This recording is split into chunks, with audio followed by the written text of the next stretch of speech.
komplikasi akibat sipilis ini jangka panjang, bisa 10 atau 30 tahun kemudian. Halo, selamat pagi. Assalamualaikum warahmatullahi wabarakatuh. Salam reproduksi sehat.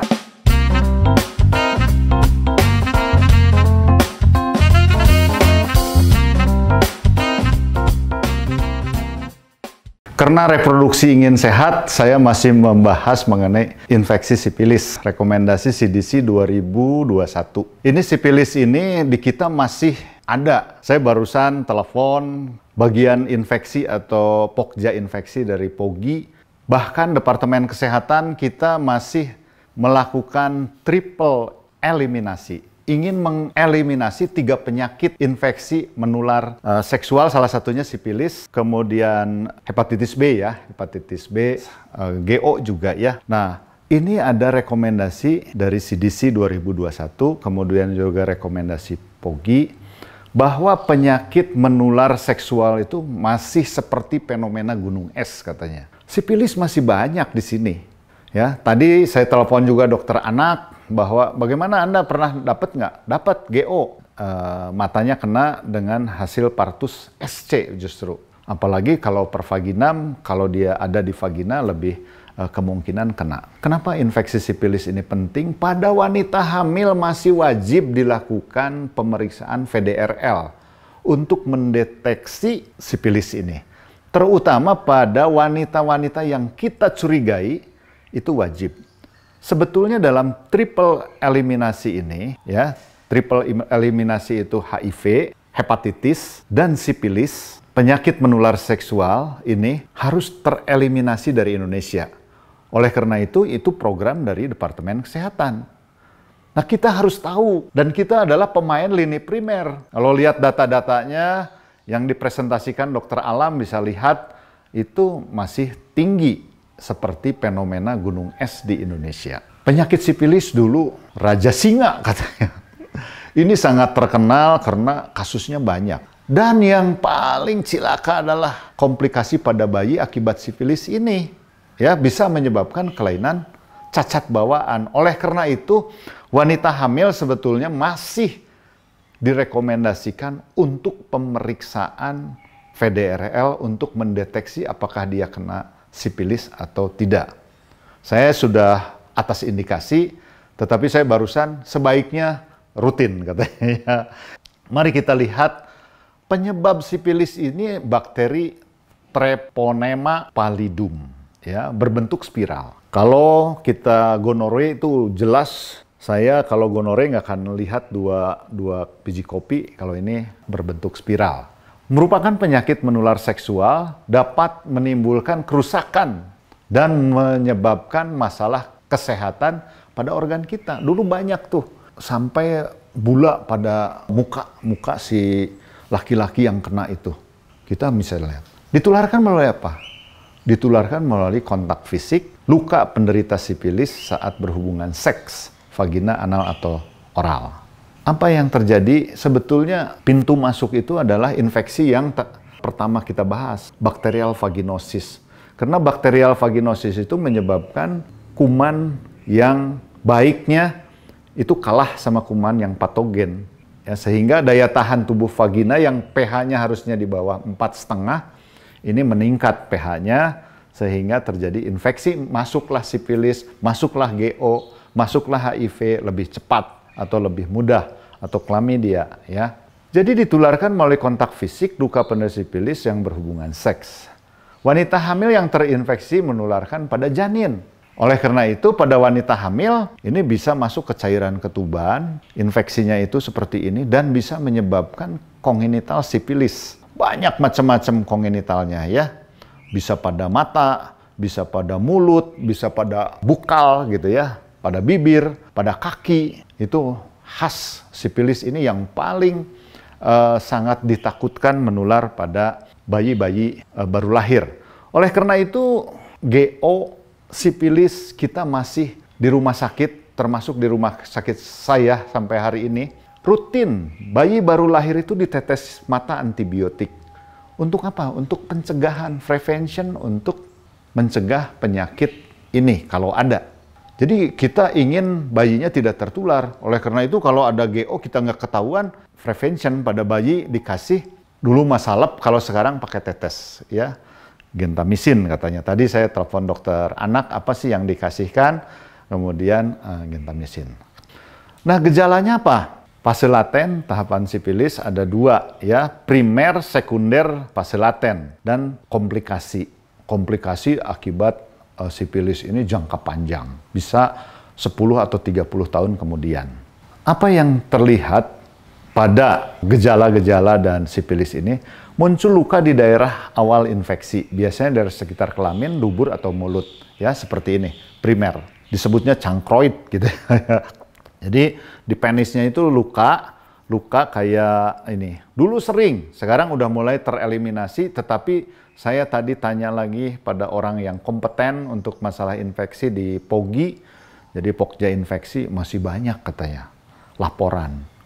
Saya juga pernah ikut satu seminar atau webinar, saya lihat kok masih tinggi ya sipilis di kita. Jadi tapi program Depkes sekarang sedang eliminasi, diharapkan 5 tahun atau berapa tahun kemudian ini sudah negatif. Kemudian apa yang terjadi? Ruam pada kulit, pembengkakan di nodul limfatik, ya, jadi kelenjar-kelenjar terutama di sini, demam, sakit tenggorokan, kerontokan rambut, ya. Wah, saya disangka sipilis, bukan, ini saya ngerontok, ya. Penurunan berat badan, kelelahan dan nyeri sendi, itu sekunder. Terus fase laten tidak ada ciri dan gejala yang muncul. Sipilis tersier dapat muncul 10-30 tahun setelah awal infeksi. Dan masalah ini cukup berat. Organ yang terpengaruh bisa jantung dan kulit, ya, bisa juga pada kulit, ya. Otak, jantung, organ lain. Dapat menyebabkan kematian. Nah, ini oleh karena itu gejala awal dan pengobatan yang tepat untuk sipilis ini penting sekali.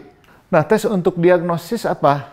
Ini tesnya, ya. Sipilis fase awal wanita adalah tes molekuler. Jadi sampelnya dari jaringan luka operasi dan ditemukan dengan pewarnaan, kita akan melihat bakteri yang seperti spiral ini. Kemudian bisa juga dari darah, yang kita sering sekarang lakukan adalah non-treponema test, contoh Venereal Disease Research Laboratory atau PDRL atau Rapid Plasma Reagent Test. Ini masih dilakukan di Hasan Sadikin, kita masih melakukan rutin pada wanita hamil. Saya sudah mulai melakukan atas indikasi. Kalau kita curiga dari awal anamnesa kita inikan. Tapi barusan juga saya telepon, beliau menganjurkan screening tetap karena ingin eliminasi. Kemudian treponema tes, contoh treponema pallidum particle agglutination melalui pemeriksaan immunoblot atau rapid treponema assay.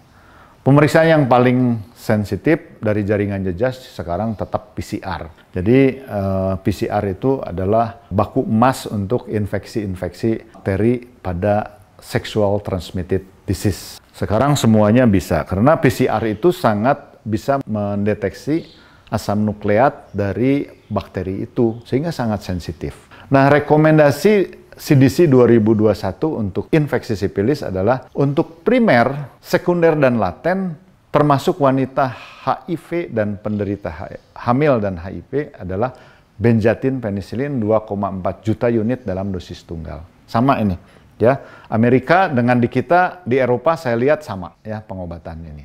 Latin akhir pada termasuk wanita hamil dan penderita HIV, ya, karena HIV itu lebih mudah kembali lagi karena daya tahan tubuh si wanita HIV itu kan sangat lemah. Benzathine penicillinnya dinaikkan pada yang laten akhir dewasa wanita hamil. Kalau awal tadi 2,4, kalau dia laten akhir, tadi jenis laten akhir kan sudah tahu, 7,2 juta unit diberikan dalam 3 dosis, tiap dosis 2,4 IM dengan interval waktu 1 minggu. Jadi tiap minggu 3 kali kita suntik. Kalau sudah kena mata, kemudian sudah kena jaringan saraf, neurosipilis, atau gangguan pendengaran, bisa di gunakan bukan benzathine tapi aqueous crystalline penicillin G 18 sampai 24 juta unit per hari, 3-4 juta IV setiap 4 jam atau continuous selama 10 sampai 14 hari. Jadi hati-hati ya. Sipilis ini pengobatannya lebih sulit daripada yang tadi sebelumnya. Chlamydia, gonococcus, GO lebih mudah. Atau prokain penicillin 2,4 juta unit IM plus probenecid 500 mg oral 4 kali sehari, keduanya selama 10-14 hari ya. Jadi mudah-mudahan di Indonesia ini triple eliminasi sukses. Departemen Kesehatan ingin mengeliminasi penyakit, satu sipilis, hepatitis B, dan HIV. Karena tiga-tiganya berhubungan dengan kita. Bisa ditularkan ke bayi, menyebabkan gangguan pada bayi ya. Oleh karena ini harus dicegah. Yang paling banyak sekarang adalah hepatitis B yang di kita dan HIV dibandingin sipilis kalau di saya pengalaman sehari-hari. Tetapi secara epidemiologi ternyata sipilis masih banyak menurut laporan Departemen Kesehatan. Anda bisa baca di websitenya Dirjen Pencegahan Penyakit Menular, bisa lihat ada angka-angka di situ, sehingga tetap kita waspada dan kita dukung program dari Departemen Kesehatan agar 3 penyakit tadi HIV, sipilis, dan hepatitis B nyah dari Indonesia. Terima kasih, semoga Anda bisa mempelajari kembali, Anda lihat buku aslinya, Anda lihat rekomendasi CDC, Anda lihat rekomendasi yang ada di Indonesia, bandingannya di Eropa, sehingga Anda bisa menangani dengan baik penyakit-penyakit yang ditularkan melalui hubungan seksual. Selamat pagi, Assalamualaikum warahmatullahi wabarakatuh. Terima kasih.